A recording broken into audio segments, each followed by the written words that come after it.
Bonjour à tout le monde. Aujourd'hui, nous allons voir la phrase impérative. Regardez la phrase suivante. Ahmed va à l'école. Cette phrase est formée d'un mot. Elle commence par une majuscule et termine par un point d'exclamation. Donc la phrase est une suite de mots qui a du sens. À l'écrit, une phrase commence par une majuscule et se termine par un point d'interrogation ou un point d'exclamation. Les phrases sont divisées en 4 types. Premièrement, on a la phrase déclarative. Cette phrase constater ou déclarer quelque chose, raconter un événement ou bien donner une opinion. Par exemple, aujourd'hui, ma petite sœur est malade. Deuxièmement, la phrase interrogative. Elle sert à poser une question. Par exemple, quel âge as-tu? Et troisièmement, la phrase exclamative.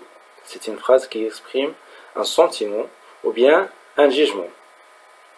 Exemple, qu'il est beau. Mais, quatrièmement, c'est la phrase qui est impérative. Alors, c'est quoi une phrase impérative? Regardez bien les phrases suivantes. Écoute bien le professeur. Lave-toi bien les mains. Ne fais pas de bruit dans la classe. Quel est le type de ces phrases? Oui, ce sont des phrases qui sont impératives. Mais pourquoi? Alors, regardez les 3 phrases.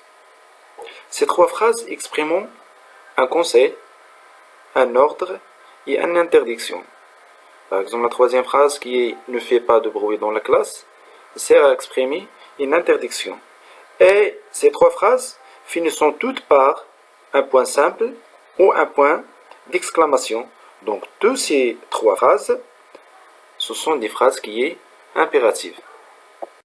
Donc, une phrase impérative est une phrase utilisée pour donner un ordre, un conseil ou pour interdire quelque chose. Elle se termine par un point ou par un point d'exclamation. Elle est construite autour d'un verbe, un impératif. Donc, on n'y trouve pas de sujet. Il n'y a que 3 personnes possibles pour la conjugaison. La 2e personne du singulier qui correspond tu, la 2e personne du pluriel ne et la 2e personne du pluriel qui correspond veut. Enfin, je vais laisser cet exercice pour le faire et assurez-vous que vous comprenez cette leçon. Donc, au revoir et bonne chance à tout le monde.